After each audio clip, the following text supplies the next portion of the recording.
Heia, i dag så hadde jeg tenkt å fortelle dere om den første dyrevernsforeningen som ble etablert i Bergen.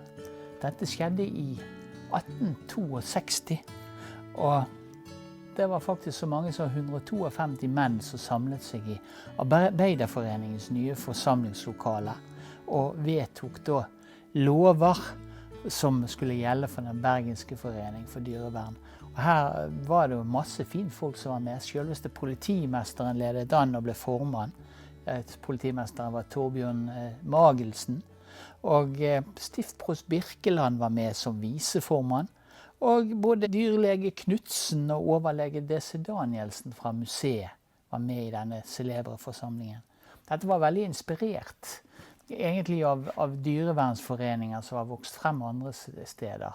Både i Kristiania, altså hovedstaden vår på den tiden, var det vokst frem en dyreforening. Og ikke minst i England så var dette blitt en stor bevegelse. Der ble jo det opprettet det såkalte Royal Society for the Prevention of Cruelty to Animals i 1824. Og det var den nære kontakten med England som betydde nok mye for den bergenske foreningen. Årsaken til at disse dyrebeskyttelsesforeningene vokste frem var jo mange. Blant annet så reagerte jo mange medlemmer av borgerskapet på den brutale måten som husdyrene ble behandlet på. Og det var spesielt hestene da som ble ansett for å være viktige. Det var likevel ikke så lett å få til noen ordentlig kampanje for dyrevelferd i byen. Medlemsmassen var jo ikke så veldig stor, og det var heller ikke økonomiske ressurser. Det var en billig sum for å være med, men så var det jo også sånn at de som ikke kunne betale fikk være med allikevel. Ja, på grunn av de små ressursene så var det egentlig også små ting foreningen kunne starte med da.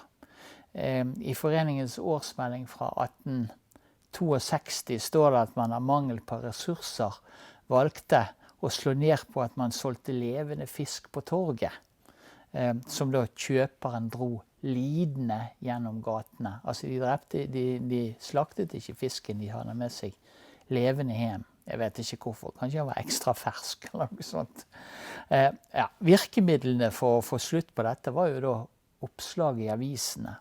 Og dessuten ble det trykt 1000 plakater som skulle oppfordre leserne til å drepe fisken før han ble overlevert til kjøperen. Og dessuten ble det delt ut 2000 sirkulærer, altså det sånne skriv da, til byens husmødre. Så dette mente man skulle føre til at tjenerne fulgte en mer human linje. Ja, her ser vi jo et av disse heftene fra Bergens forening mot mishandling av dyr da.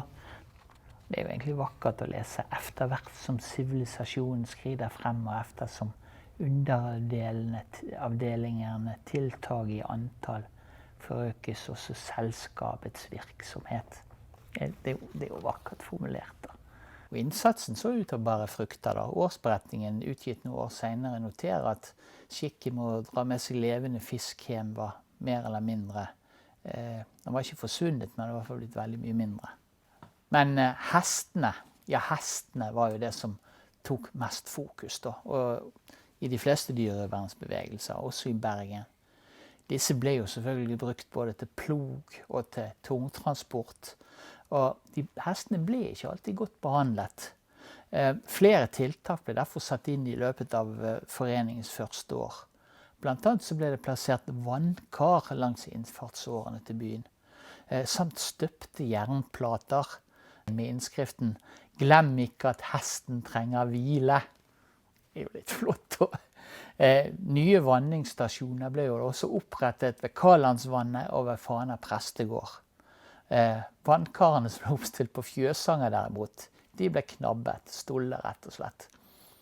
Foreningen oppfordret også til bruk av rett seletøy og utstyr for hestene, deriblant tidsriktige kjerrer og vogner. Det ble dessuten oppfordret til å utstyre hester som sto i gatene dagen lang med hestedekkener. Det var dessuten en viktig kampsak for foreningen å få slutt på bestialske slaktemetoder. Ifølge årsberetningen for 1869 så ble selve slaktingen i Bergen utført av til sammen 16 slaktere. Av disse 16 var det kun 4 slakterier som holdt dyrene adskilt i selve slakteprosessen, så de slapp å se de andre mens de ble slaktet. Denne distribusjonen av ulike småskrifter for dyrevelferd økte også fra et par tusen skrifter i 1862 til nærmere 25 000 skrifter i 1869. De fleste gjaldt da behandlingen av hest, men det var også hefter som handlet om at dyr hadde følelser. Og det ble utdelt priser til budeier som behandlet dyrene godt. Gevinsten for det da, det var jo et strykejern. Og etter det så vokste jo da foreningens antall medlemmer jevnt og trutt. I dag driver jo foreningen fremdeles en virksomhet under navnet Dyrebeskyttelsen i Bergen.